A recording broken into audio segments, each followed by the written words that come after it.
why am I doing this? I was going to ask, why didn't you give up? All that losing, a standard person to give up after flying to China for 16 hours to stay for one day? Oh, I'm quitting. I'm not good. I think because I realized there was no one like me.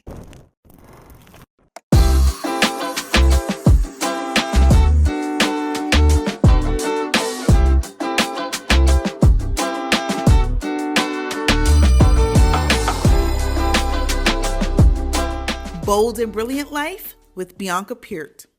Hey everyone, as a heads up, this episode covers some heavy topics, including domestic abuse and gun possession. If you or somebody you know is affected by these issues, please reach out to the appropriate resources. Listener discretion is advised.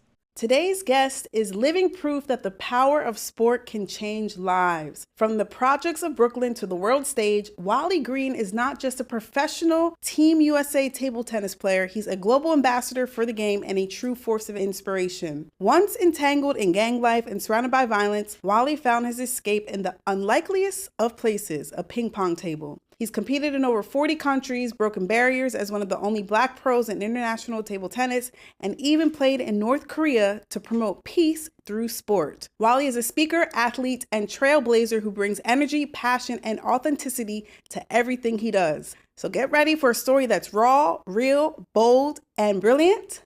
This is the Bold and Brilliant Life Show. Welcome, Wally. Hey, nice to be here. It's great to have you here. And I love saying your name, Wally Green. I always think of the movie Wally. Yeah, like the robot. Yes, I've never seen it though, but it seems like, have you seen Wally? Yeah, it's a good movie. It's actually an adult movie disguised as a children's movie. Ooh, yeah. So a lot of like life. A lot of life lessons, you know. I think if I remember correctly, there's some tear jerkers in there. So yeah, it's really good actually. That's really good. Well, Wally Green from Brooklyn, tell us about growing up, because I know you've had a ride growing up in Brooklyn. Yeah, so I grew up with an abusive, narcissistic stepfather. My mom and dad divorced probably when I was 1, because I don't have any recollection of my dad and mom together. So I grew up with this guy. He was from the islands. He also was illiterate, so he couldn't read and he couldn't write. And I think that was a lot of the problem. But he was a master carpenter, so he could build anything in seconds, no problem. And my mom, she was a college graduate, worked for the State Department of Health.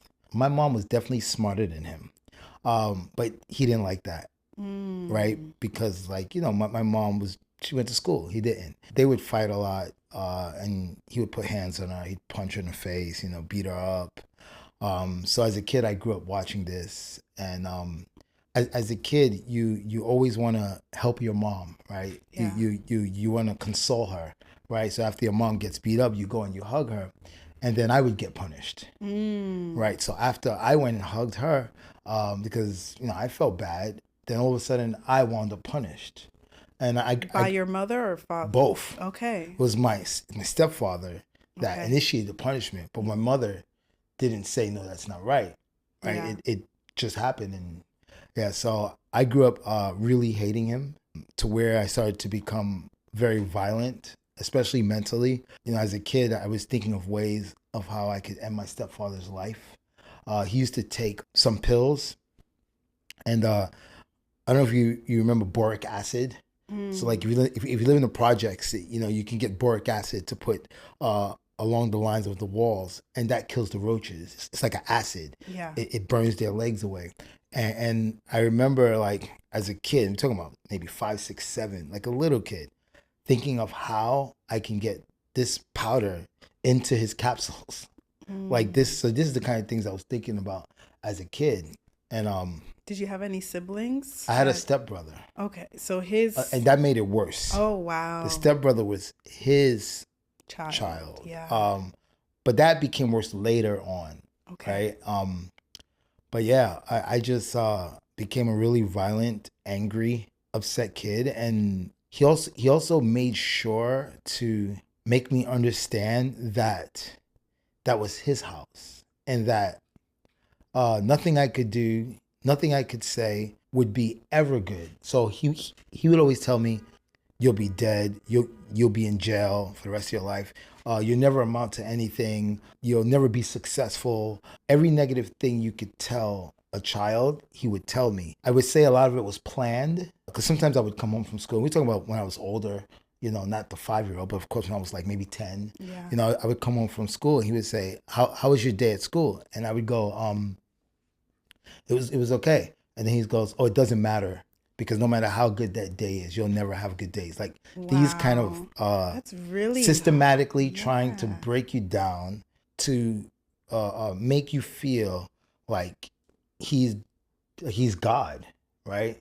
Because even when I was like 10 or 11, who read the instructions for all the electrical stuff that he liked to get? It was me, right? And that made him feel less of a person because now you have your 11-year-old kid. So he needed a balance for that, and the balance was to continually to put me down. But it made me violent. And growing up in the project in Brooklyn, what outlets did you have? The first thing I went to was joining a gang. Because when I was in a gang, I felt like that was a family, right? Because everybody was for me, right? Everybody had my back. No matter if I was right or wrong. I could be like 100% wrong, but they still got my back. And I was like, maybe like 12, between 11 and 12. There were some people that I knew from the block. They would always talk to me, and they knew the stuff that was going on in my house. One of the guys actually lived next door to me, and they could hear. So they could hear. They can hear half the stuff that was going on. So when you went to school, how was it going to school? Were you at school every day? I was at school for the most part, except when I wasn't. Whenever the gang wanted to hang out, we'd go ride the trains. And it would always be something up to no good, starting trouble, maybe robbing people, like just doing really dumb stuff. I think, a lot of the reasons, why I even agreed to that stuff, because it made me feel good. You belonged. It was, and it was an escape. So the time I was with them, I didn't think about the abuse that was going on at home. I never thought about it. When I was with them, it was like, yeah, I'm a bad guy. I'm a gangster. Yeah, and I felt good. And it was the adrenaline, like even, now that I'm older and I think about a lot of the stuff that we did to other people, it's bad and it's sad. But then it was like, oh man, this adrenaline flow. Like you felt powerful, right? When I was 13, I owned 6 guns at 13. That made me feel like I was powerful. But in reality, I wasn't powerful, right? Because if I was really mentally powerful, I could have used one of those guns to end his life a lot earlier, right? But I didn't. So technically, I had this feeling of power, but in reality, at home, I was actually powerless. Like I had no power at home. It was only outside where I could take all my aggression out on other people. So you took it out in gangs. And what about, I know sports also played a big role? Yeah, sports was a really big thing for me because I noticed whenever I played sports, I was less violent. Right, so we would have practice at my school. We had practice in the morning and after school. And not only did I was less violent because I was exhausted. When I went home after sports, I was kind of numb to the abuse that was going on because I was just so tired. I didn't care, right? And I was like, you know what? I need sports. So I started playing every sport in school that I could play. I was on a team. And in order for you to stay on a team in sports, you need good grades. So that's why I attended school a lot.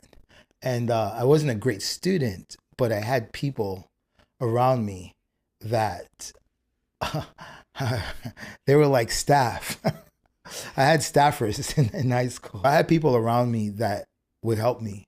Like they would take notes for me. They would make sure that I get the things that I need to pass, to stay on the teams. And in return, nobody would mess with them. Right? So those were, the smart kids of the school, especially the ones who got picked on and stuff like that. Usually the kids that get picked on in school are usually really smart. And that's why they get picked on. So I had those kids like do my homework, like the things that I couldn't do, and they would help me. So all those kids helped me to stay on teams, because if you don't have a passing grade, you'll fail off the team.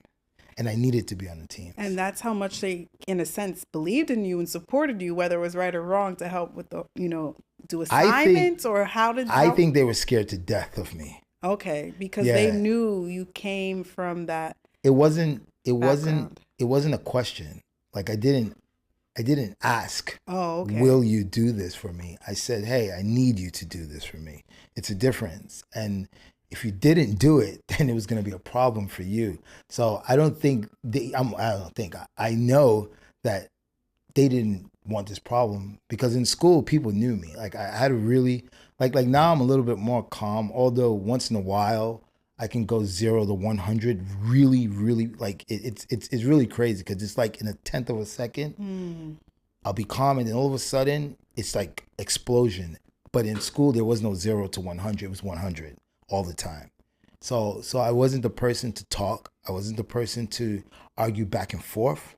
Something was gonna happen, it happened right away. And so, I had this crazy gang name, which I don't want to say for obvious reasons, but I had a really crazy gang name, and it dealt with that kind of thing. Like people knew, like, stay away from, even teachers. Like teachers were scared. Teachers was like, yeah, stay away from that kid. That kid's dangerous. Yeah. So that's why they helped me. Yeah. Of course, because they didn't have any other option. Yeah. And dealing with what you dealt with at home, like that was your outlet. Right. Sports was your outlet. How many years did you experience? Like when did that shift? Like how did you shift out of this?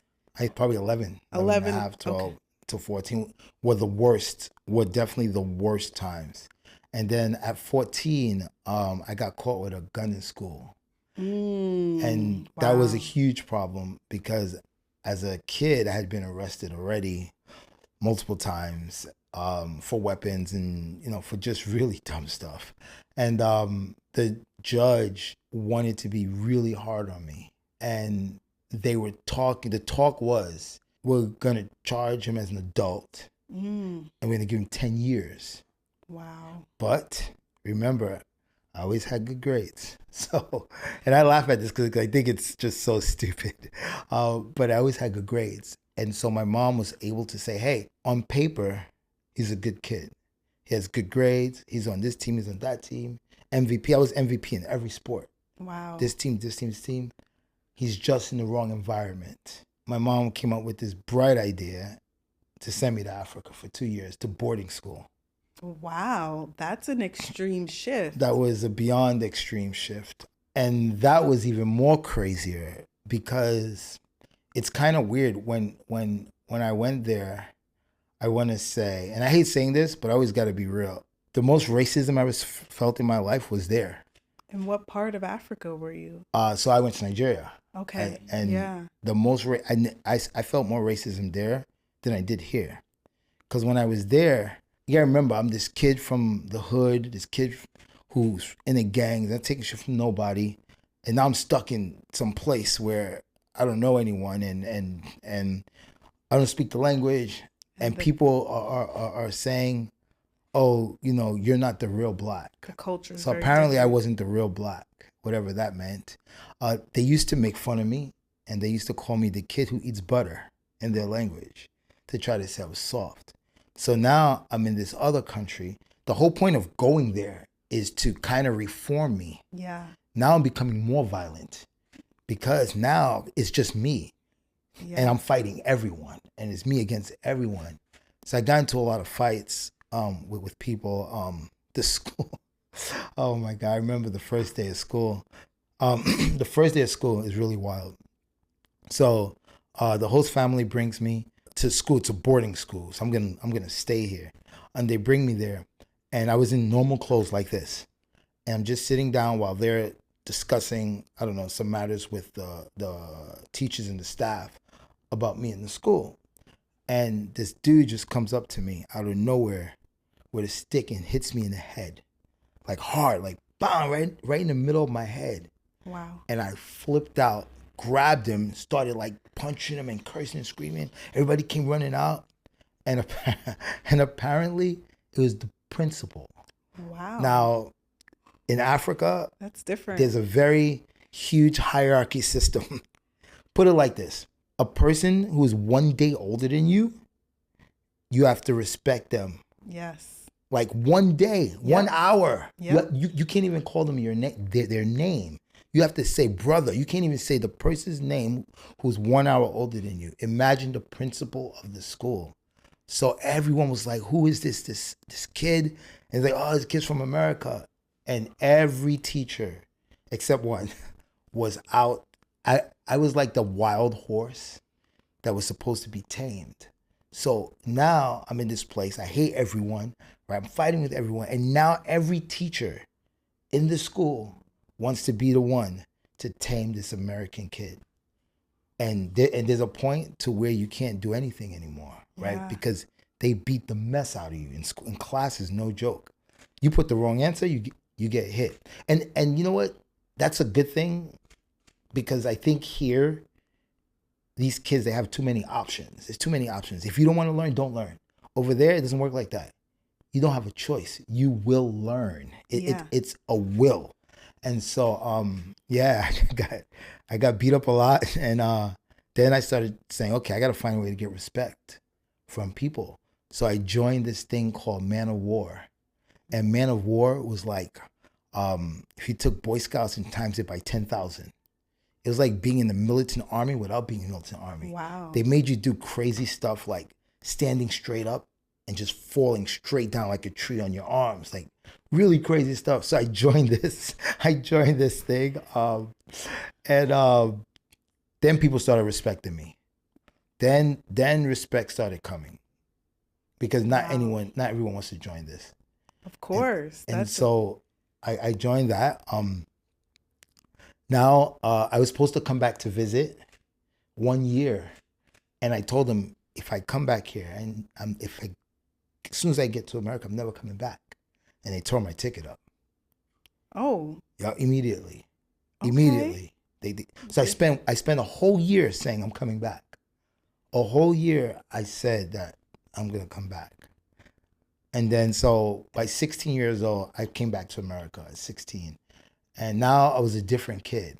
Yeah. I was still a bit violent, but I have respect for elder people. So I did learn a little bit by force and a lot of ass whippings that you got to respect people older than you. Yeah. So I came back smarter, Yes. right? Because the schoolwork there was intense. The like, education system. It's crazy. Yes. Like, you figure I was 14, at 14 years old, I was learning chemistry, physics, biology in the same Wow. year, which is college students don't even do that. Yeah, unless you're majoring in that. That is very rigorous. So it was. I came back smarter, but I was still violent, and I still hated my stepfather. And the one thing that I thought about through this whole trip back, on the flight back, was finally I can protect my mom.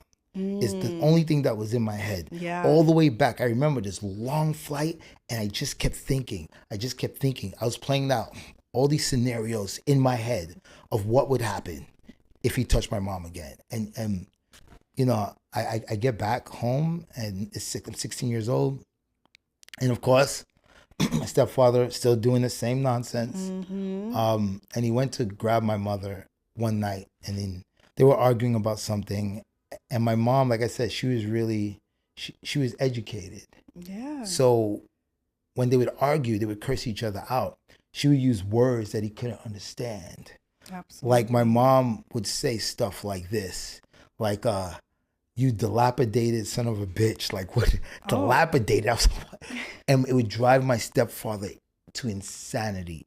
He would get so angry that he would just grab her, right? Because he couldn't understand. Yeah. He couldn't understand what she was saying because he was illiterate. And he would grab her and start using physical force to beat her. And one night this happened. She used the same word, and he flipped out. And then I just looked over to see what was going on, right? And when I looked over, he looked at me and he says, "What are you looking at? If you look over here again, you get the same thing." And then I just lost it. I just lost it. I don't even remember. All I remember is coming back in the house. I don't remember going out of the house. I came back in the house, I went next door to my friend's house, who's part of my gang, and went and got my gun because I was away, so I didn't have anything in the house. So I went and got my gun. I came back, and I put it to his head, and I was going to end his life. I was 100%. You thought that This is it's gonna go down right now, and I remember I was shaking and you know, and I kept saying, you know, you've been hitting my mother since I was a kid. I said it's done now, and I was putting the gun to his face, and I remember him trying to like go through the wall, like, you know, he couldn't go through the wall, but he's, you know, pushing back as he's trying to go through the wall. And then my mom picked up a phone, and my mom called the police, and my mom said, you guys need to hurry. My son's trying to kill my husband. Not that my husband's beating me up and my son's trying to, of course, my son's trying to help me. My son's trying to kill my husband. And then I just went into, I don't know what it is, shock or you were just so thrown off because one, you want to save and protect your mother, and that's the very thing you're there to do. You spent school in Africa, you're here to like protect. And you want to do the very thing, and now she's turning against you. Me. It felt like she was turning against you. I never had that feeling, like betrayal. I just remember like it was just like so empty, and I just started shaking, and for a tenth of a second, but my brain works in a weird way. I can be going through stuff, I can be out of my body and realizing, bro, you got a gun in your hand, mom just called the cops. So everything's happening at the same time. It's happening so fast and I can't process it. And then I took the gun, I put it in my mom's face, and I was going to shoot my mom. I was going to shoot both of them. And you know, something came to me, you know, some people say God, some people say an angel, divine intervention, whatever you want to say, came to me and said, hey, if you do this right now, every single thing that your stepfather said about you is going to happen right here today. It will happen today. And in the process of all of this happening, I think I thought about it, and I hated my stepfather more than I wanted to end both their lives. I hated that anything he ever said would come true more than I wanted to end both their lives. So I said, you know what? You two people deserve each other. And I left and never went back. Wow. And I lived in the street. I lived in the street for a year, pretty much homeless. I went through like a really tough time because I kind of hated myself for not having had done it. So for a while, I was dealing with like just hearing stuff. Man, you're a puss. You know, you had your chance. You were right there. You could have done it. You didn't do it. You know, and this all stuff was going through my head. And so like for a while, I had a really tough time, you know, dealing with the fact that I didn't do it. And it took a while for me to refocus that energy into, you did it because you don't want anything that your stepfather ever said to become true.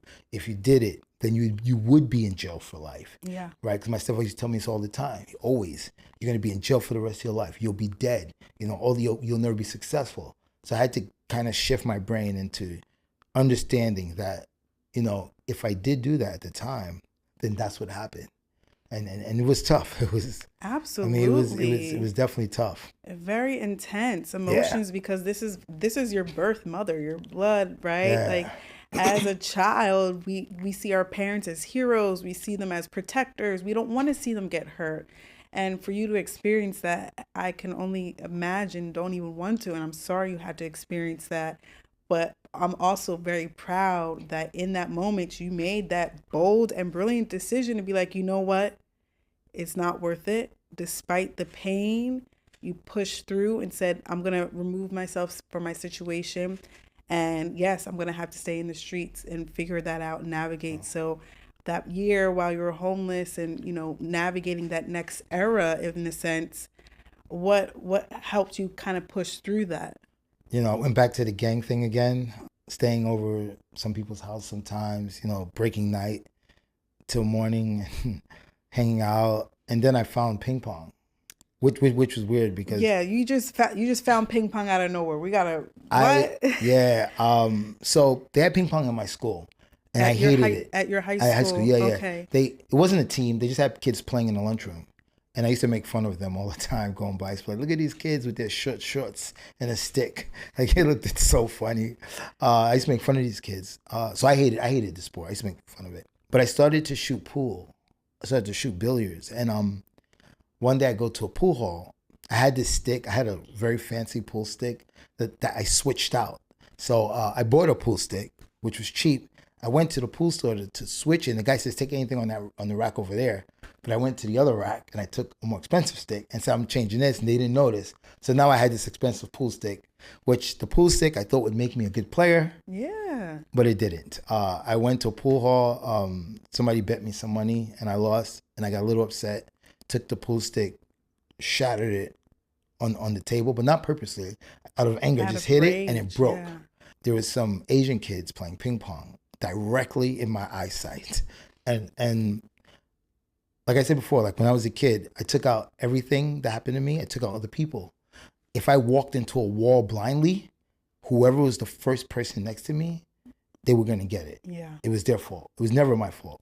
So I saw these kids playing, and it was just like automatic, right? And I went up right up to them and says, hey, I want to get a hit. And then the kid goes, you play this? I said, no, just give me the paddle. So I took the paddle out of his hand, and I got on the other side, and the kid went to hit the ball to me. And when I went to hit the ball, I was trying to hit him in the face with the ball. Wow. So that I can be like, my bad. So you were just ready to aim, yes, do anything. Because I couldn't just go and punch him in the face, right? Because there's cameras there. Yeah. And one thing about me, when I was doing my stuff, I was always smart. I was never a dumb gangster. I was never stupid. I always knew what I was doing. I always made sure that I didn't get caught. I was always smart. And I knew there's cameras there, so I couldn't just go punch this kid in the face. But I could smack him in the face with a ball and then say my bad or say sorry. And that was the plan. And so when I went to hit the ball fell and went on the table because the angle of the paddle. So the ball fell, and the kid goes, oh my God, that's a crazy shot. You play? I said, bro, I don't play this. He's like, listen, there's a ping pong club. You should go check it out. And I'm like, I said, there's a place where people actually play this? Like they gather and play this thing? Yeah. And I couldn't believe it. But the athlete in me said, maybe there is a place where they play ping pong. I don't know. So I go to this place, which was another pool hall. It was half pool hall and half ping pong tables. I walk in, I hear a lot of noise in the back. And I go to the back, I see people playing. And they're standing 6 feet from the table, boom, boom. Like multiple tables? Is it like multiple a whole tables, room? like one table here. Okay. Yeah, so it's half pool hall, half pool tables, and the other back of it was maybe like 6 ping pong tables. Wow, and they're just playing. And they're going at it. And it wasn't the fact that they were going at it that made me interested or anything. It was that everyone was black. Whoa, hold up. What? Exactly. Was this in Brooklyn, in the city, Manhattan? In the city. It was in Manhattan, 50th Street, 11th Avenue. Wow. Everyone that was playing was black. And I was like, what? Wait, black people play this? Yeah. Like, I was shocked. Me too. Yeah, see? I couldn't believe it. I was like, wait a minute, black people play this? And immediately, because I saw people like me doing it, then I thought, you know what? Maybe I want to do it too. Yeah. And so then I started to go to the club and try to play, but no one would play with me because I was so bad. But eventually an old guy, this old Jewish guy would come and kick my ass for me really badly. And it would make me want to play more because I'm like, I'm a seasoned athlete. I can't lose to no old guy. Yeah. And then eventually I met this guy who came by one day and he says, hey, do you have a partner? And mind you, during this time, I'm sort of borderline living in the streets still. Yeah. So now I found something. I found something that I could enjoy, something that could keep me out of the streets for a certain amount of time, right? So I used to go and spend all day there. I go and spend all the time in this ping pong club. Yeah. And this guy came up to me one day, he goes, hey, do you have a partner? And I said, no. And he says, I'll offer you $20 just to hit with me if you play with me 3 times a week. $20. And I was like, of course. And I sucked. But when I say I sucked, like I could do basics. I could hit balls back and forth. And this guy, he was traveling in and out of town often. So he wanted to have a partner that he could just hit balls with back and forth. So I was like, okay. So he paid me $20. I play with him every time. And we became a little close. Like, I would talk to him a lot. I would tell him the stuff that was going. I was always, this is what I'm going through, blah blah. So you explain your history growing up with sort of a little bit. A little bit. Yeah. I didn't get really into detail, but a little bit. He knew I was in the gang, but I think for him it was more like TV, right? Because if you don't know people who lived that life or been through that life, it's impossible to understand how it's possible that a kid has guns, right? Yeah. Like I'm telling you, Yeah. you'd be surprised how many people cannot believe this. I give talks sometimes at these super posh places like Garden of the Gods. It's like in Cali. It's like super posh where people go and pay a crazy amount of money to get away for a few days. Yeah. And when I give these talks, they're like, what? Is that really? Yeah, like where have you been? Yeah. So a lot of people don't get it. And I think for him, it was like a TV show. One day I went to the club and a 22 fell out of my bag in front of him. Like a gun. Yeah. A gun fell out of the bag in front of him. How did he react? Did he play it off? Did he get scared? He looked at it. He looked at me, and I was like, I'm out. Cause I didn't want to talk about it because I don't know what he's gonna do. He's gonna call police. I don't know. So I picked it up, and I left. And the first thing I thought about was like, damn, there goes my $20. Of course. His gun. And I'd never expect to hear from him again. 2 days later, he calls me and he goes, hey, are we still playing?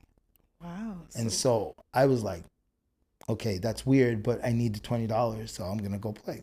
So I go meet him. Doesn't mention anything about what happened. He doesn't bring anything up. Zero. Plays it off. And we play. And then he goes, I want to invite you to my I want to invite you to my house where my family is. So he had an apartment in New York City, and he had a house near Hunter Mountain, which is like 2.5 hours away from here. And I was like, this guy's trying to invite me to his house, like. But it's fine because I'm packing anyway, so I'm not worried. I'm not worried at all. Let's go see your family. Let's go see because I wasn't worried. So we go to his house. It's near Hunter Mountain. His house is like one of those houses that's like in the middle of nowhere. Like it's so weird. For me, being a city kid, that's weird. Absolutely. So we go to his house. We walk in. Family's there, ready for dinner. They have this big table. Family's sitting down. Everyone's passing food, and it's like, yes, please, no, please. So thank you very much. It's like a movie. For you, it's like, this is like a TV show. Yeah. What is this? I'm this like, is what they see in TV. I was angry, actually. I was getting violently angry. And I was like, why did this guy bring me here knowing that I don't have this in my life? Like what is this plan? So I was getting very violently angry. And I don't know if he sensed it, but you could see my expressions. Yeah. Like you can see them. Like I don't hide them. I'm bad at hiding expressions. Like they come out, and I was like, my eyes start to get bigger, and I was like, in my mind, why am I here? And then he tells me, in front of his family, he goes, hey, I really want to help you, and I know that you've been really liking to play ping pong, and you've been trying to get better. I have a connection in Germany. I want to sing to Germany to learn ping pong. Wow. Yeah. And it was crazy because like. What? I'm sorry. This is like so hard to believe. What are the odds? When you're very angry. Yeah. Right. And all of a sudden now he throws this in the loop, and it's like, damn. And he tells me this, and I was like, what? And he's like, yeah, I want to pay for you to go to Germany. The only thing I knew about Germany was Hitler. Yeah. Why is this guy sending me to Germany? Yes. What's going on here? But you know what? I'll take a chance because I always knew, as a kid, that this is not where I belonged. I always knew that. What was not where you belonged? The whole gang life, that whole life. It's not something. It's not something that I want to do. It's not something that I wanted to do, and I knew that there's got to be something better. So you took the risk. Yeah, I took the risk. A lot of people say, "Oh, you're lucky somebody helped you." I said, "No, I'm not lucky because 99.9% of people in the same situation with me would say, 'Are you crazy? I'm not going to Germany.' They'd be like, "Hell no." But I knew that I should give it a chance because I knew that it could change my life, maybe. And at this time, this is after you left your Yeah. mom's. Did you even talk to her about No, this? You hadn't spoke to I didn't talk to my mom for years. Okay. Yeah. I didn't talk to my mom for an insane amount of years. Okay. Yeah. So they didn't know my mom didn't know about my career or anything. And your Nothing, whole career ping pong playing Team USA. No, nothing. I think maybe the neighbors, they saw me on TV. Okay. And because I remember years ago, someone had mentioned, oh, the neighbors saw you on TV and told your mom or something like this. Yeah. I had a little relationship with my stepbrother. Just very, very tiny. Yeah. Like once in a while. But yeah, she never knew any of this stuff. Like none of it. She never knew that I played for US team. She never knew I traveled the world. Like she never knew any of this. Did you have a conversation with her before she passed, or? So years ago, I tried to talk to her years ago, but she wouldn't acknowledge. Like, I don't let stuff go. Yeah. Right? So we need to get some, I don't know what the word I'm looking, closure on this, right? Because I never had closure on this. And we need to just say sorry. That's it. I mean, that's all I wanted was just sorry. That's it.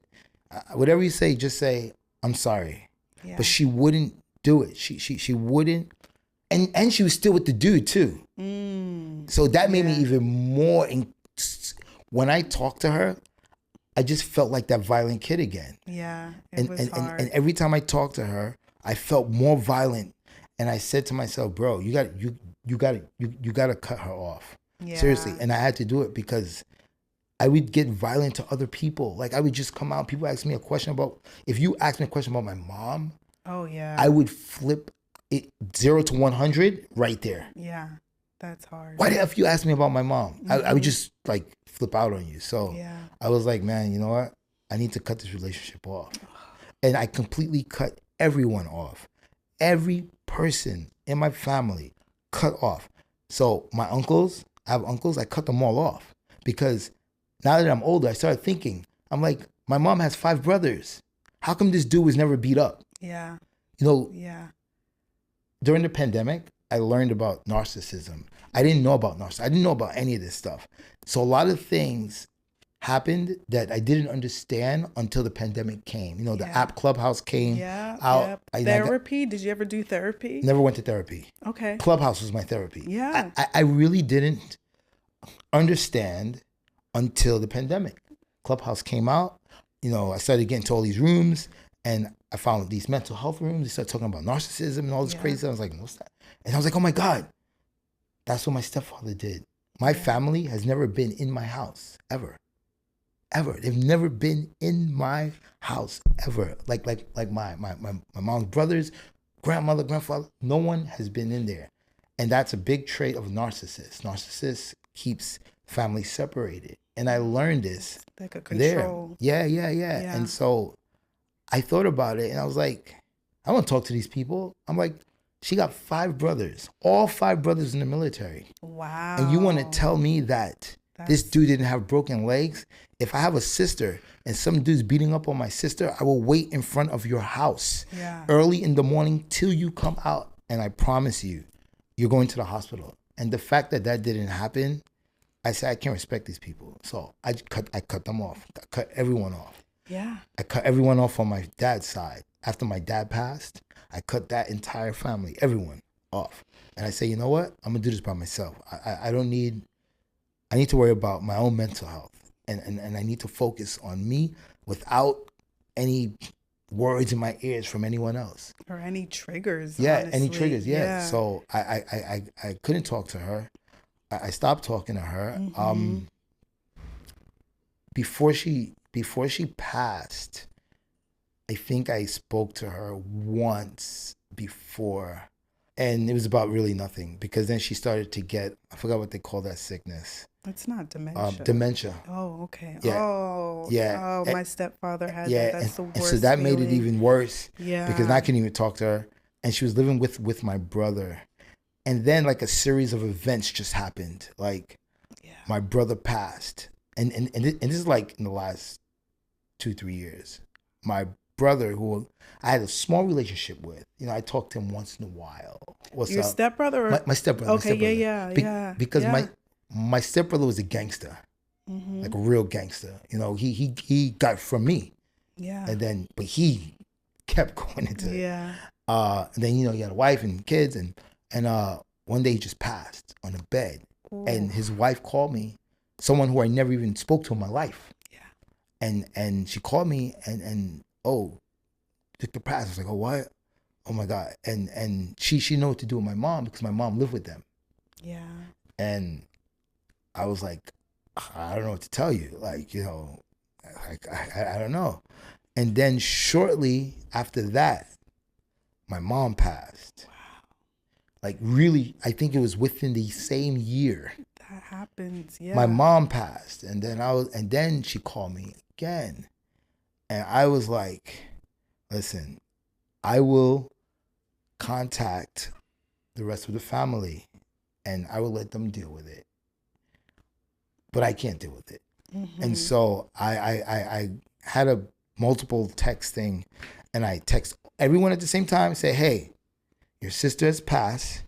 You need to call his husband or the spouse. Yeah, the spouse or wife. You need to call her. And they thought that was like an entry into my life. Yeah. And it was not. Okay. It was just me telling you that you need to call them. Yeah. And so I don't know what happened after that.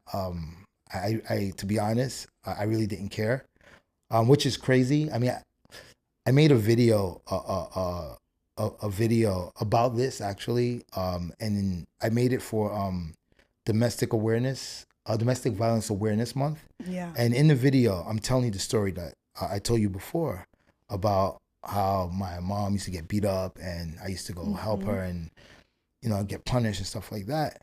And I talk about that my mom recently, actually I made that shortly after my mom passed away, and I said, my mom passed away and I really didn't care. And I said that, those are the scars of domestic violence. And I said, don't let that be, you shouldn't be me and you shouldn't be my mom. Like, get help if you need it.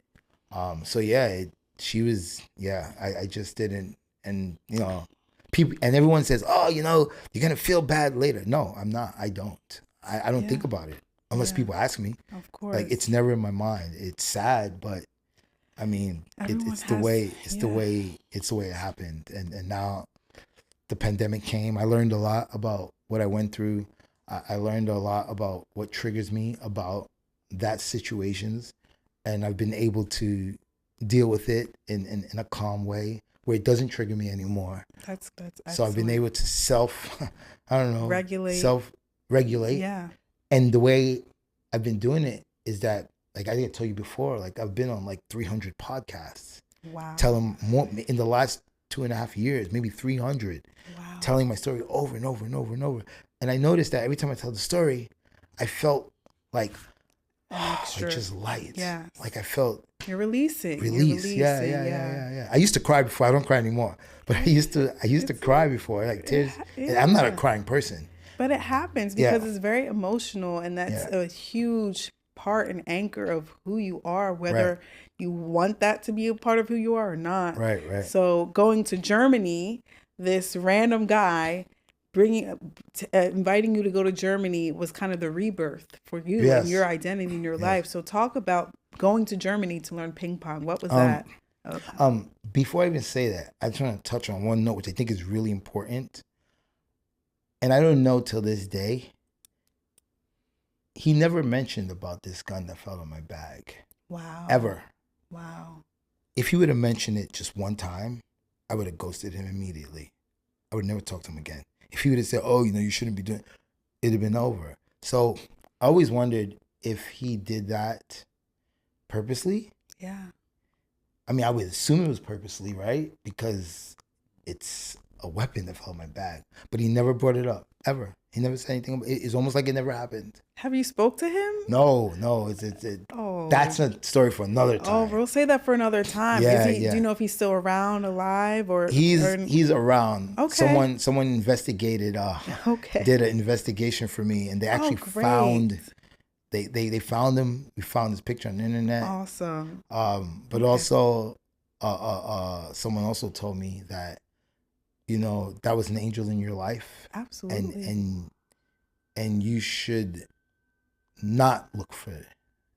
Like, yeah, I've had. You have to sort that through to the figure whole out bunch of stuff. what the next steps are. But it's good to know that you have access in a sense. Yes. You are aware, and hopefully you take advantage of that before it's too late. That's true. He, incredible person who's helped literally rebirth your life. You had a lot of angels in your life, between the teachers growing up in high school, even in Africa, getting the respect man of war, participating in that, and Germany. Let's get into Germany.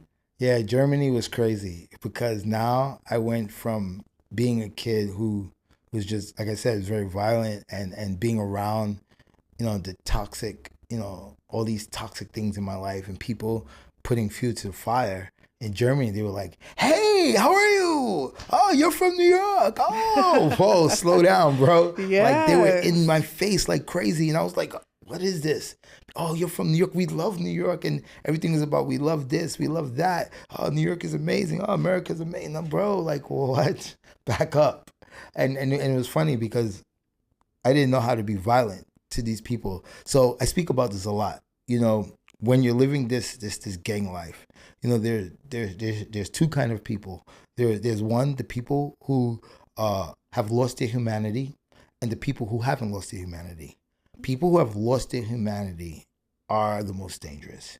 Those are the people that could kill your family member and have lunch with you on the same day like nothing happened. Yep. Thank God I was never that person. Everything I ever did, I always felt bad for it later. And I always said, damn, maybe we shouldn't have went that hard. Damn, maybe we shouldn't have done that. Damn. So I never lost my humanity. So when people are in my face saying, "Oh, we love you," it was disturbing for me because I wanted to be angry. Yeah. I wanted to be an angry, just because I went to Germany didn't mean I changed. I was still a violent kid, and I wanted to be angry, and they wouldn't let me be angry because they kept being nice.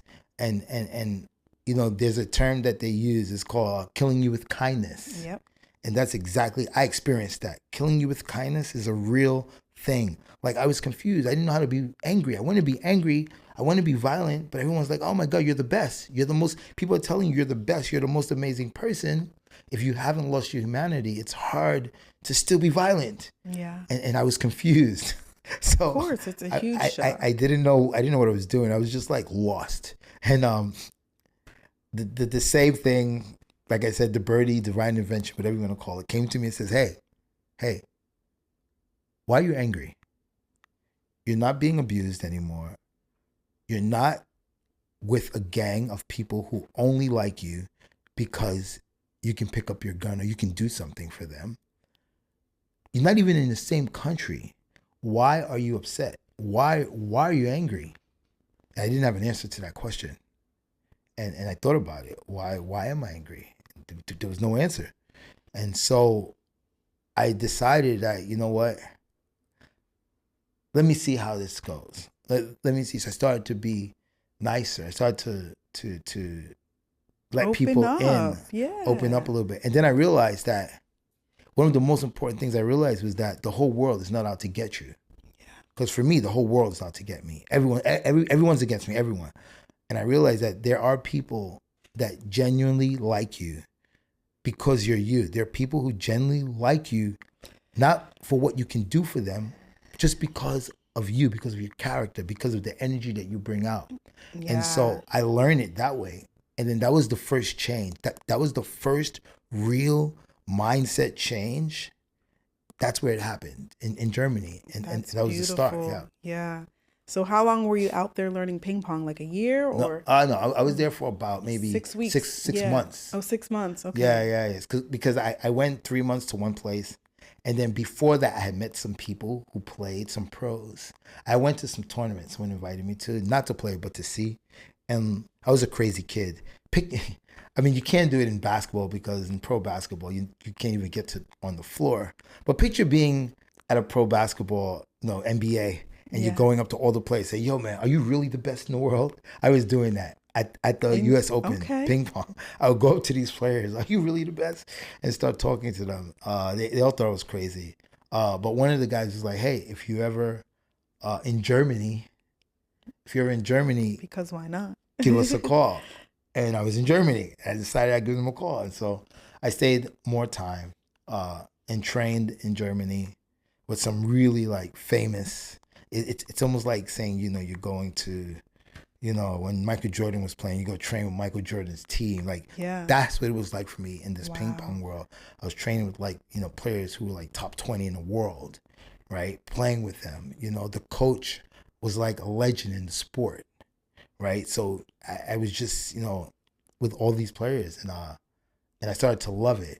Absolutely. Like I was like, this is crazy. And then I came back. I started winning some tournaments here. And then I got my big break. What's your big break? So before you get into your big break, you started playing professionally, like not the okay. Professional came after the big break. All right. So the big break. So now I'm playing ping pong every day in America. Playing different tournaments around, winning some, losing some. There was a fun tournament that was happening in Chinatown, right? In New York City, Chinatown. Yes. And I said, I'm going to go play this tournament. So I go play this tournament in Chinatown. One of the matches, I was playing against a Chinese kid who was visiting from China. He was visiting. And when we started playing the match, the kid would make a point, and he would do something like, yo, like this. And I was like, what? What's this kid talking about?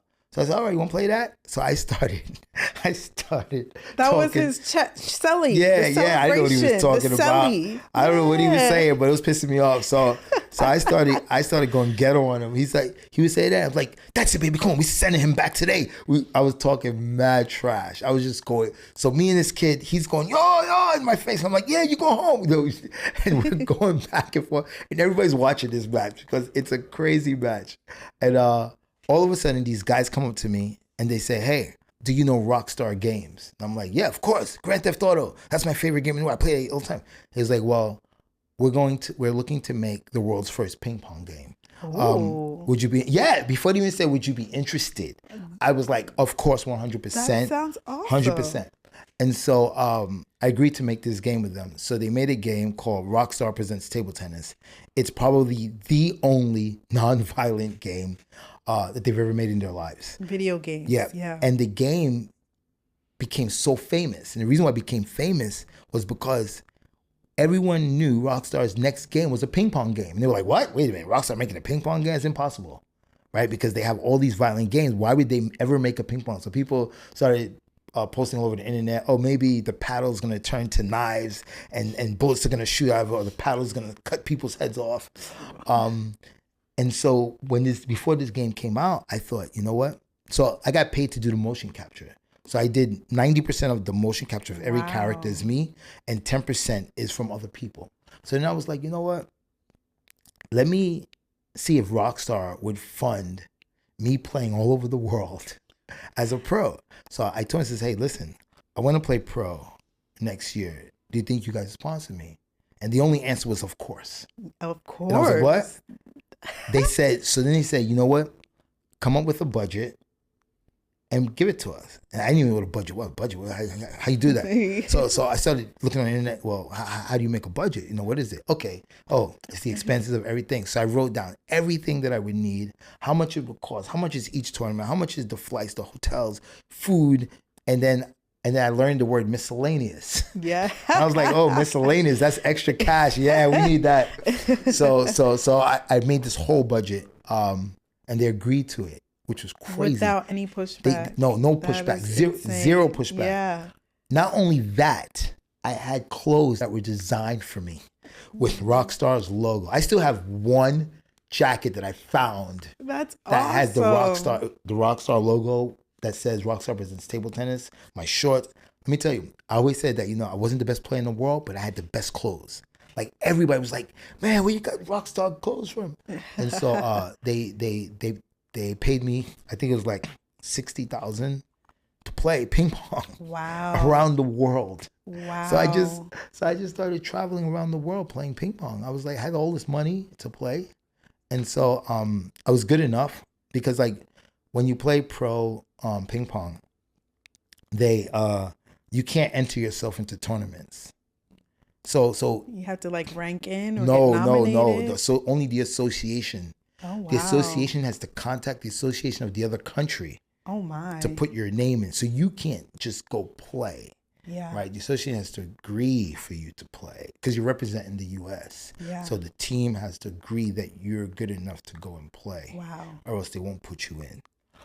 So they entered me into the tournaments, and then I would fly out, and I would play these tournaments all around the world. And then I noticed that there was no one like me in the world that played ping pong. What does that mean? No one like you? There was what no one like you? First of all, there was barely any black people. Yeah. Like if another black person showed up, I was angry. Oh, no. I was angry. I was like, who's this guy stealing my light? Get out of here, bro. Come on, there's only one black person allowed. Because, there'll be like 300 male entrants, not to mention the female. And there's no black people. Yeah. Right? It was just me, right? Wow. Unless some of the African teams came, which they didn't go to a lot of big tournaments. And then there was also nobody with my swag. There was nobody who brought this high, intense energy. Like I brought a lot of energy to the table. Like when I was playing, you knew, oh yeah, that's Wally playing. Because I was the loudest one in the hall. The loudest one, you had the rock star, the logo. It was crazy. And your hair was bleached, yes. right? With oh design. My God. It was insanity. People were like, who is this guy? You're like the Dennis Rodman. Yes. And they're like, who is this guy and where did he come from? Like because all of a sudden I just showed up. Yeah. And people were like, wow, this is crazy. And I took a lot of ass whipping. A lot. But that's how you learn. Yes. It was a mindset change. Okay. Because I was a great athlete, I thought that I could be number one in the world. That's what I thought. In reality, that wasn't the case because I started playing pro at 17. These guys start playing ping pong at 3. Wow. Yeah. How am I going to beat these guys? But I thought I could do it, and I would get destroyed. I would travel from America to China, 16-hour flight, and my tournament ended the next day. So knocked out in the first round. The first day, gone. When you could last a week if you were like really, yeah. And this was a life for like a year. Wow. But what I did was, which is very interesting, which led me to more opportunities, was that as soon as I lost, I was in the practice hall trying to find people to hit with. And you would always see me in the hall practicing. Yeah. I would lose and be practicing. And then I had to figure out, okay, what can I do to be better?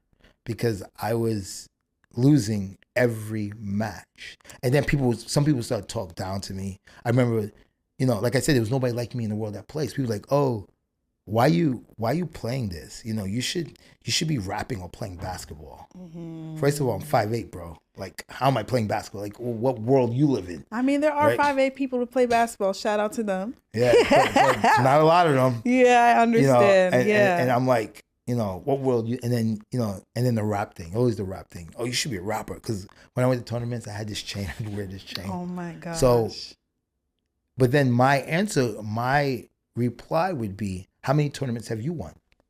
How many pros have you won? And they'll say none. Well, you're in the same boat. I say, hey, we're both losers, believe it or not. And they would just get confused with what I just said, and they couldn't say anything. Yeah. And then I started realizing, well, two things happened. One, I changed my mindset on how I thought about what I was doing. Instead of I couldn't get, like this, the game goes to 11 points. Yes. I couldn't get 2 points out of 11. I couldn't get 5. I get 2. Couldn't get 5 consistently. Not even 5. So I was losing matches, sometimes a whole match under 5. And that's 4 out of 7 games. So 11-2, 11-1, 11-2. Yeah. And then I say, you know what? All right, let's rethink this. Let's make goals that actually make sense. I think in life, a lot of times people make these goals and, big goals are great, but they have to be within reality. The goal that I made before wasn't within reality. Yeah. Right? Could it happen? Unlikely. Right? Should I give up on it? No, but you should make goals that make sense to reach, that maybe you can reach that. So I say, you know what? I says, let me just make 5 points. If I make 5 points in one game, I'm the world champion. Listen, I program my brain to believe this. This is why every top player who played when I played, everyone knows me. Everyone knows me very well. Because I would lose 4-0, got one game, 11-5, and I'd be the happiest person in the world. Oh, what a comeback. And I'd be like, yo! Yes. And people would be like, what's wrong with this guy? He just lost 4-0. Why is he? But they didn't know that even though I lost, I made this smaller goal, which I could accomplish.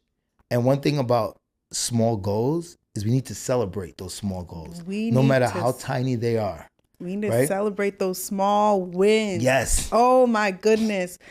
If I could go on and on about that, because we're always thinking about the end goal. Yes. I want to be number one. Yes. I want to be on these tours. I want these sponsorships. Yep. And those small wins matter because that is what helps you get to those big wins. Exactly. And I was celebrating the hell out of small wins. As you should. People were like, this dude is, and this is how people knew me, because they were like, this guy's crazy. And then, you know, it would go from 5 points to getting 5 points in every game. Okay, let's just win one game. When I won my first game, I was like on top of the table, like celebrating like he's crazy. To winning one game, 2 games, 3 games, to winning a match. Yeah. And so I made these smaller goals, and then I was like, okay, I'm never gonna be number one in this sport. The Chinese kill everybody, so I have no chance to be number one. What's my purpose in this sport? Nor am I gonna be top 20 in the world. Yeah. So what's my purpose in this sport? Because now I'm starting to think, why am I doing this? I was going to ask, why didn't you give up? All that losing, a standard person to give up after flying to China for 16 hours to stay for one day? Oh, I'm quitting. I'm not good. I think because I realized there was no one like me there, right? In many tournaments where there's like 300 entrants, I'm the only black dude there. And everyone's always looking at me. Listen, check this out. I used to lose. And you know who got the interview? I did. Wow. Normally the winner gets the interview, but I would lose the match and get the interview. And I was like, this is crazy. Yeah. And then I realized something. It hit me. It popped me in the head. And I said, you know what? I don't need to be number one. I have something that every other player in this entire world doesn't have. I have that swagger. I have that style. I'm very different than everyone else. I come from a different life background than everyone else. Yeah. And that's what stands out. That's why people like me. Yes. I don't need to be number one. I just be myself.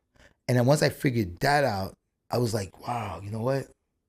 I started focusing on just having fun. Because I'm not going to be number one. So I'm looking for highlight reel shots. I'm playing for the crowd. Okay. And there was a time where in China, they were just like really infatuated with me. I would go play China Open. And normally the way it works is they have preliminary rounds. Yeah. And usually the TV rounds, TV is usually like the first round and up, but not qualification round. Yep. And if you're lucky, you might get one TV, that's it. I was getting TV every match. That is insane. And I was getting tight. And so I went to organization and says, hey, and this is another way that I figured out, you know. You got the sauce. You got the sauce. Exactly. So I went up to him and I says, hey, you guys keep putting me on the TV table. I don't want to be on the TV table. I said, I was just playing on the TV table. Because this is when I was getting my ass beat. Yeah. And I was like, I don't want to be on the TV table. I said, can you please just change my table? And the guy said, why? Because everyone wants to be on the TV table. And I don't want it. And I said, listen, I don't want it. Just move my table. I said, I just play on the TV table. He goes, Wally, you don't understand. You are good for TV. I'll never forget those words when he said that, man. It was the funniest thing ever. I just started laughing. Yes. And then I realized it. You are good for TV. I am good for TV. You're great. People like that energy. People like that, when I'm like, yo, or if I'm in China and I'm playing, I go, Jayo, and people are like, oh my God, what he said. And then I ran with that for the rest of my career. That's I just beautiful. became like, I always say, I don't need to be number one, but I can be the most popular. And you can be yourself. Yes. That's what it's all about. It was free. It was me just being free and enjoying and looking for highlight reels. Yes, being free and having a purpose. So, you took things to another level. Yeah. I mentioned the Dennis Rodman of ping pong. Dennis had his own energy, his own swag. Yes. He did the unconventional things. He would go abroad. He would go to North Korea and bring people together. And you also went to North Korea. Yeah. To help bring peace. So can we talk about that? Because only about 10% of the world has actually been to North Korea. So how did you even put that together? So now this was in 2015. 2014, a lot of big things started happening. People started inviting me to do these huge charities, like Ping Pong for Poverty. So I would fly out to these places, and each year I was doing something really big that got media attention. So I started to get into the media, started to get on TV, and one of the shows that I did was in Virginia Beach. It was called the Hampton Roads Show, and it's their Virginia Beach local TV station. And it was during the time I went to go speak to some schools about gun violence and stuff like that, and poverty as well, and being homeless. Yeah. And I was on this TV show, and the next day I get a call from Steve Harvey, and they're like, "Hey, we want you to come be on the Steve Harvey show." I was like, "Oh my God, Steve Harvey! I love Steve Harvey." and they're like, "Yeah, can you fly out to Chicago tomorrow?" I was like, "Okay." So I go to Chicago and I meet Steve Harvey. So now that's 2014. So now I've done the Steve Harvey show, which for me is huge because I'm a big fan of Steve Harvey. And now I've done the show. So 2015 comes, and I say, what can I do big this year? Yeah. So every year I'm trying to do something bigger. What can I do big this year? And I didn't know what I wanted to do big. I had no idea, but I knew I wanted to do something. What TV show can I go on? What thing can I do? What charity can I do? And I'm looking through all the tournaments that I'm going to play. And as I'm scrolling through all these countries, Japan, Korea, Brazil, Germany, and I see North Korea. I said, wait a minute. What? Yeah, Pyongyang, North Korea was on the list of ITTF tournaments, which was wild. And I was like, oh my God. And then immediately when I saw it, it just hit me. So American history, 1971, America established relations with China through ping pong. It's called the ping pong diplomacy. So have you ever seen Forrest Gump? That's what's taking place there in a weird kind of, they kind of like change the story around, but you get the idea. Yeah. And I said, oh my God. I said, I want to create my own history or recreate history, but more so create my own history. So I said, I want to go to North Korea. I put in my head, and I think Dennis Rodman had just came back. I think he came back in 2015 or ending 2014. He had just came back. And I was like, man, if Dennis Rodman went to North Korea and survived, I definitely go to North Korea and survive. I'm going. So it was in my head, I'm going. And so I reached out to the team. Like I said, the team has to enter you. And they were like, hey, are you? And I said, listen, I'm not asking.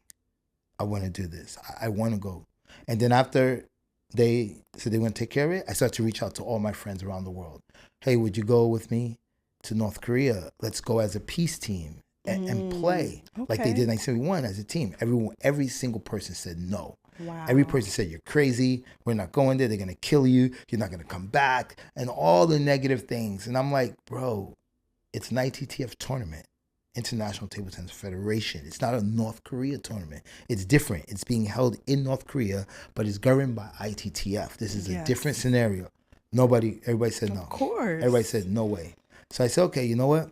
If you guys don't want to go, then I'll go by myself. And you went by yourself. I went by myself. I did everything through the Secretary General of Sports and me back and forth. They were like, you have to go to China, to Beijing. And I already go to China, to Beijing often because that's where I practice a lot. Yeah. So I went there to get my visa, which is a crazy story. Got my visa in Beijing, and then I went to North Korea by myself. And to make it even crazier, I was the only Westerner in this competition. So there was no like European countries. Wow. There were no like as a matter of fact, every country that was there were the ones that hate America. Wow. So you had Vietnam, you had Syria, you had China, North Korea, I think what else was there? Maybe Russia was there. Like every country that really doesn't like America were all the countries that were there.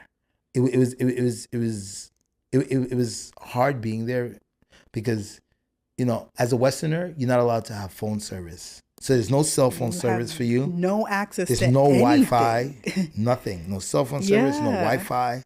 And this is one thing that a lot of people don't know, which I didn't know. I knew about having no cell phones, or I knew about no Wi-Fi, but they took your passport. They took my passport. Interesting. So I didn't have a passport. So did you have like a bodyguard with you at all times? or something? Babysitter. Okay. More. So they call it your guide, and your guide is the one that's responsible for you.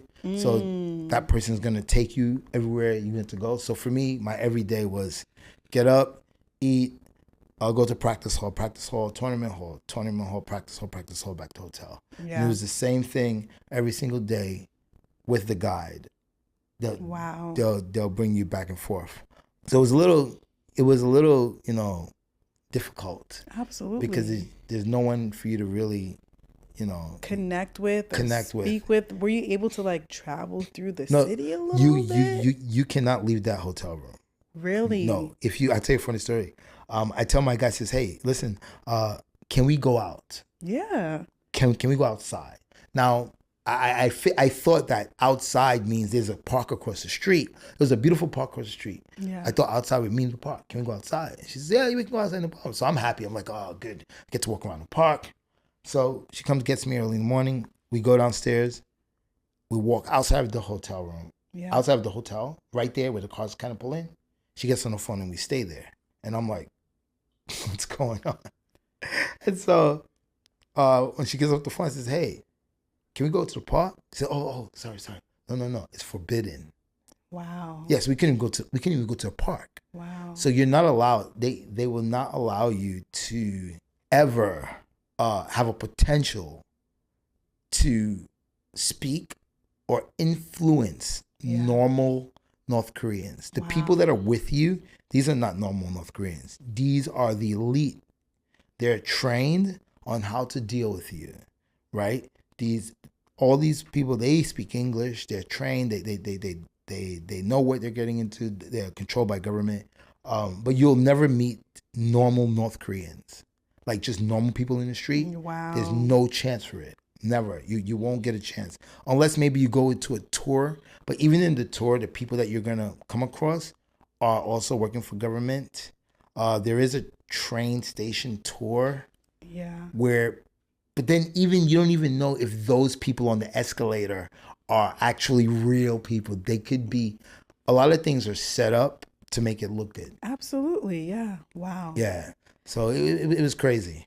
So how long were you there? I was originally supposed to be there for 7 days, I think 7 days. And I left early. Because of the tournament, you kind of I had enough of being there.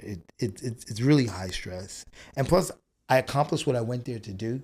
So the whole point of me going there was a diplomacy for world peace, right? Yes. And how do you do diplomacy for world peace? Yeah. I don't know. No one knows this. I had no idea of how I was going to do it. I didn't have any plan. I didn't have any special events that would happen. And so, you know, we can all think about things that we want to do and these great things that we want to achieve, but none of them are possible without taking action. Yeah. Right? So the action was just getting there. Let me get there first. And for me, I know that if I truly believe in something that I really want to do, and if I really want to do it, it's going to happen. I don't know how it's going to happen. I don't know when it's going to happen, but I know it's going to happen. Something will happen that will make the whole thing worth it. I got to play against a North Korean. How was that? That was probably the most craziest thing ever in my life. more crazy than getting shot at. And I've been shot at multiple times.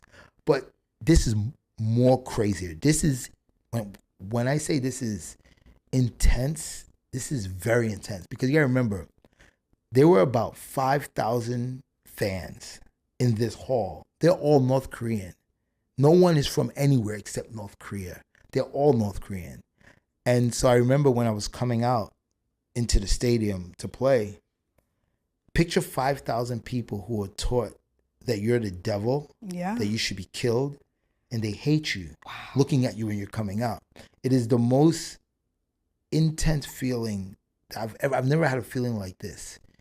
I would say that this feeling is equal to the feeling that I had when my mom turned on me, but in a different way. Yeah. But intensity. Yeah. Like, it's legit scary because you feel 5,000, you feel the eyes on your body, right? Because here I'm a black dude with like yellow hair and with designs in it. They're like, what is coming out? Is this Dennis Rodman Jr.? It's crazy. And so, and when you come out too, you know, you can hear a sound of disapproval, right? And it's like, it's sort of like what you just did. But that one's an approval sound. But there's one that's like this. Disgust. And picture, yes, that. Filth. And picture people doing it in unison. Ooh, you could. It's crazy. So I remember I'm coming out into the match. My North Korean opponent in front of me, umpire, and then me and the umpire behind me were walking out, and you just hear this. People like, it's this weird sound. Yeah. So we come out, we start to warm up, we start to play the match, and once it's 0-0, I go into beast mode. I've forgotten where I'm at. I don't even care anymore. I'm trying to take this kid down. The 5-point rule? Yeah. Listen, done. And I get on, serve, boom, boom, yeah. But every time I made a point, it was quiet. Like, listen to this. That's what it sounded like when I made a point. How is that possible? Think about the craziness in this. There are 5,000 people there, and I made an amazing point. And I have multiple viral videos of this all over the internet, where it's so quiet that I had to add to the video, you know, the cricket sound? Chirp, chirp. I added this. It's wild. That is not wild. One sound did they make, nothing. And then my opponent made a point. It was like he won the world championships. Yeah. And it kept going on to the point where it was distracting, to the point where it wasn't that they were cheering for him, they were cheering blatantly against me. Yep. And it was so loud. And there was a point where I started to get really frustrated, and the anger started. I remember I tell you, I can go 0 to 100, and it was coming because I could tell that this place was like, this was evil. Like, these people were just being evil, and I was getting very angry. And I looked up at everybody, right? And I really wanted to say some really nasty words, but it is North Korea. You don't want to get arrested there. Yeah. And so I looked up, and then I just smiled. I kind of laughed it off. Yeah. And when I did that, I heard something, but I wasn't sure what I heard. And I was like, that's interesting. So we go back to playing, right? He made his points, they cheered. Then I paused again. I looked up again and smiled. And people started smiling. Wow. And then I heard like these little laughs, and I was like, okay, that's really weird. Try it again. And it was the same thing. And I was like, oh my God, this is where it's going to happen. Right here. The peace. I said, this is it. I said, this is it. This is what I need right here. So then I started focusing only on the crowd. Forgot about the match, play the match, but focus on the crowd. And I would smile on purpose. I would look up and I would smile to them, just smile like this. And they would smile back. Yeah. Right? And then when I would make a point, they weren't really clapping, but they weren't like, quiet. Right? They would start laughing. And I was like, oh man, I got this connection. So now I connected with the crowd, right? Yeah. And the crowd's connecting with me. And after the match, I wind up losing the match. And after the match, you're supposed to shake hands. This is like sport etiquette everywhere. Yeah. He didn't want to shake my hand, right? I talk about this a lot. He even in my TED talk, I demonstrate this. You know, when people want to like, humans are about body language. Yeah. When I want to shake your hand, I shake your hand with my hand and my body. My body goes towards you in unison to shake your hand. If I don't want to shake your hand, but I have to, my hand goes out to you, but my body stays stationary. Yep. Which means that I'm not invested in this handshake. Yes. And he tried that. And as soon as he did that, I grabbed him by the hand, I pulled him in, and I bear hugged him in front of all those people. Oh, what was that reaction? Oh my God, people were losing their minds. And I held him, big hug. And the funny thing about it is, like, people started cheering. And I had a camera filming, which was filming my back, his front. And on the film, you could see that when I first hugged him, he was like, kind of like, what's going on? Like, what is happening? Yeah. But then he smiled. Now, a lot of people will say, oh, you know, one person can't make a difference. One person can't change the world. As people were telling me, you know, you can't do this. And I tell them that it's not our job to change the world. People got it twisted. That's not our job. Our job is not to change the world. Our job is to plant the seeds for change. That's a totally different thing. We can't change something that doesn't want to be changed. But what we can do, we can influence the change. And so by me giving this guy this hug, right? He's never going to forget this in his life. Those 5,000 people are never, ever going to forget it. And the fact that he smiled proves one thing, that we're all human. It doesn't matter. It doesn't matter. We're all human. No matter how much you hate that you think you have for someone, it just takes for someone to reach you. It takes for someone to find a level that they can connect with you on that will change your whole mind. Yeah. Because I'm 100% sure that him smiling, that an American dude hugged him, is not a good look, right? I'm 100% sure him liking that hug is not a good look, for sure. People in my comments were going crazy. My comment section, they were like, oh, you just handed that guy a life sentence. Oh, you just got that guy executed. This is the majority of the comments, because people know you don't smile that an American hugged you, because for them it's a sign of weakness. Yeah. Right. And you know, it just proved that, you know, humans are humans. We all have emotions, and my diplomacy was a success. Something that I didn't even know how it was gonna work. Right. I didn't know. And it worked out, because if you think about it, maybe years from now, maybe the government says, you know, Americans are this or this or that. People are gonna remember. Oh, you know, I remember those years ago, this crazy black guy from America with the yellow hair came. Yeah. And even after he lost, he still hugged our guy in front of us. That you can't forget. That makes it a success. Makes it a success, and truly is like a definition and testament of who you are and where you've come from, the humanity. It's all about the humanity. And ping pong was that light for you. Yes. That light for you.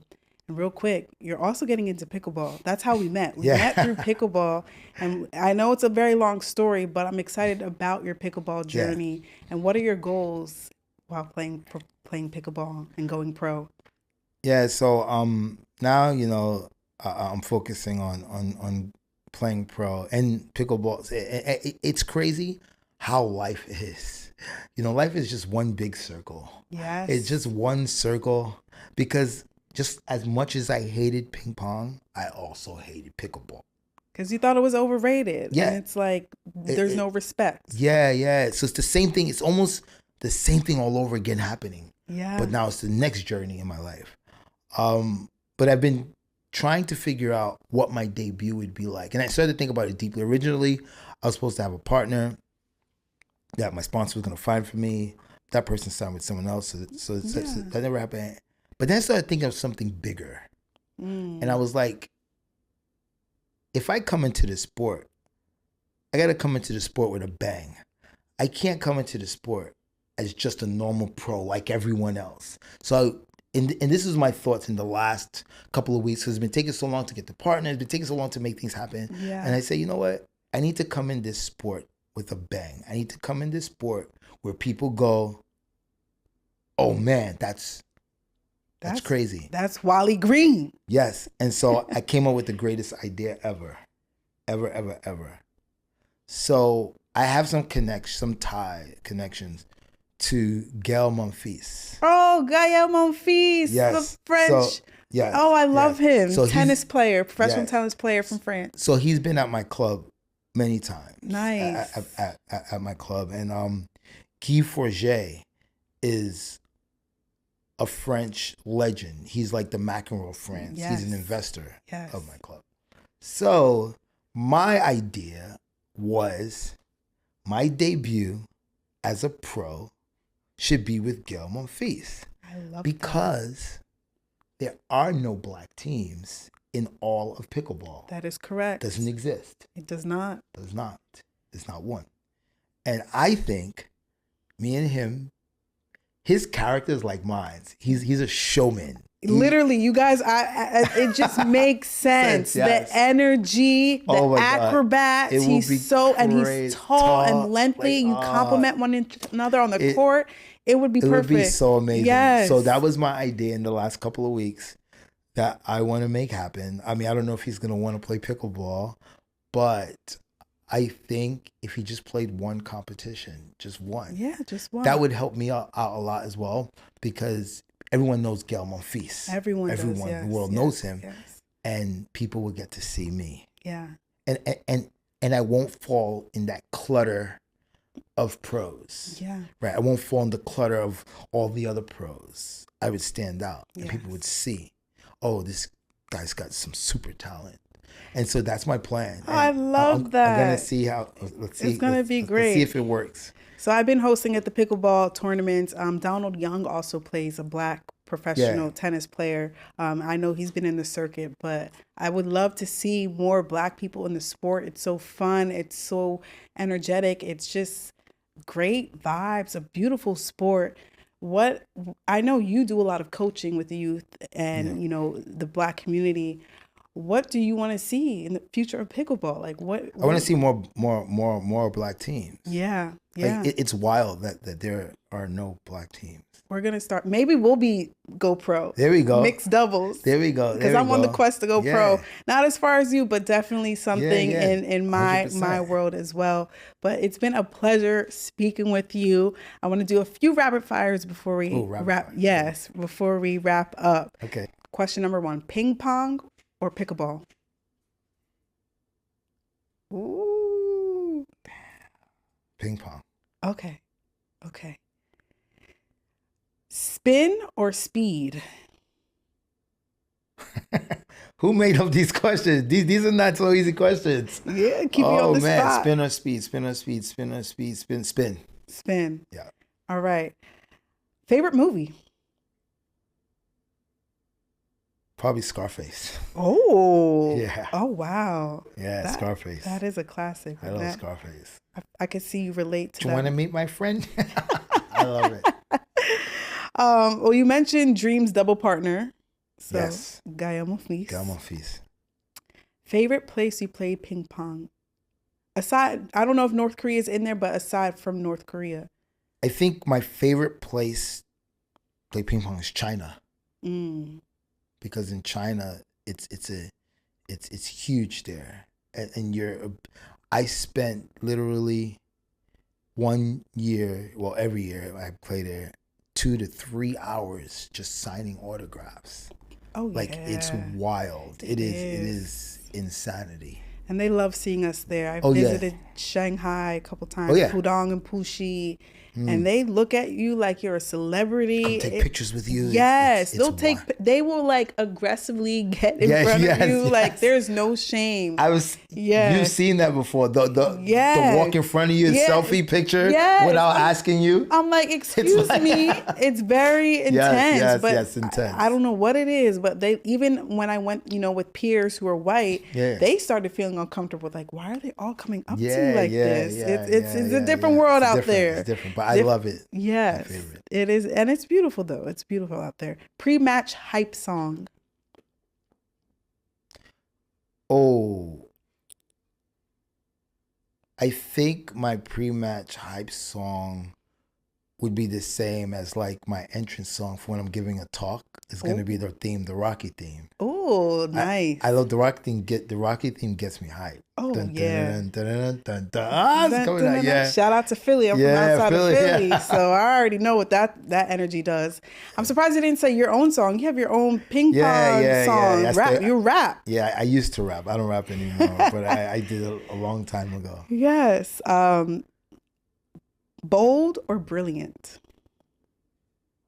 Oh, that's a hard one. Ooh, that's. I'm gonna say bold. Okay. Yeah, bold. I like bold. And what is something about your story that you haven't shared or want people to know? About my story? Yeah, your life or something. Or something good, bad, like what? Anything you want to share. What's on that you haven't shared, because you've been on 300 podcasts. So what haven't you shared? Oh, what haven't I shared? That you feel like something that would resonate with people who, are on their bold and brilliant life journey. They're overwhelmed or feel anxious or may want to give up. Life is hard. And I think I like to share the same thing because I think this message is really important. If you need help, don't be afraid to ask for help. And if someone offers you help, don't be afraid to take it. Because if I didn't take it, I wouldn't be here right now. That's fact. That is fact. And I needed to hear that because we're so used to handling things on our own. Yeah. Like, oh, I got this. You don't know what you're talking about.